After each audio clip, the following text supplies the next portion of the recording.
There are strict rules on freedom of choice of this sort because you can't hurt other people, you can't defame other people, but yes, you have a right to do things that are very controversial. If not, you're going to end up with government that's going to tell us what we can eat and drink and whatever. You know, it's amazing that we want freedom to... Government should stay out of people's personal habits.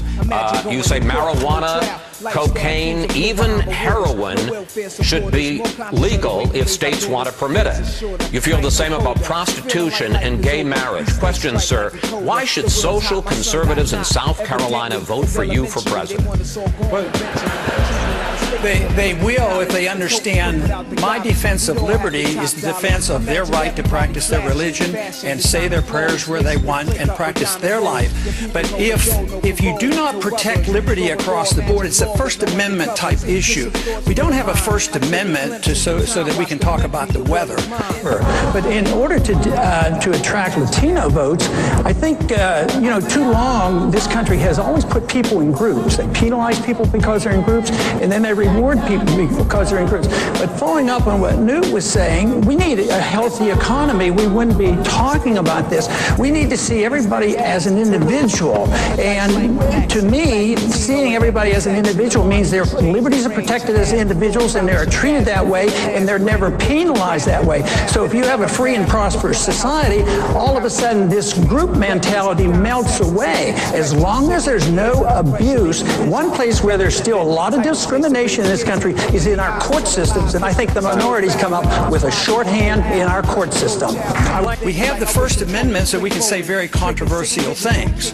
So for people to say that, yes, we have our religious beliefs protected, but people who want to follow something else or a controversial religion, you can't do this. If you have the inconsistency, then you're really not defending liberty. But I'm Congressman Ron Paul from Texas. I'm the champion of liberty. Are you suggesting that heroin and prostitution are an exercise of liberty? Well, you know, I probably never used those words. You put those words someplace, but yes, in essence, if I leave it to the states, it's going to be up to the states. Up until this past century, you know, for over 100 years they were legal. What you're inferring is, you know what? If we legalized heroin tomorrow, everybody's going to use heroin. How many people here would use heroin if it was legal? I bet nobody would put their hand, oh yeah, I need the government to take care of me. I don't want to use heroin, so I need these laws.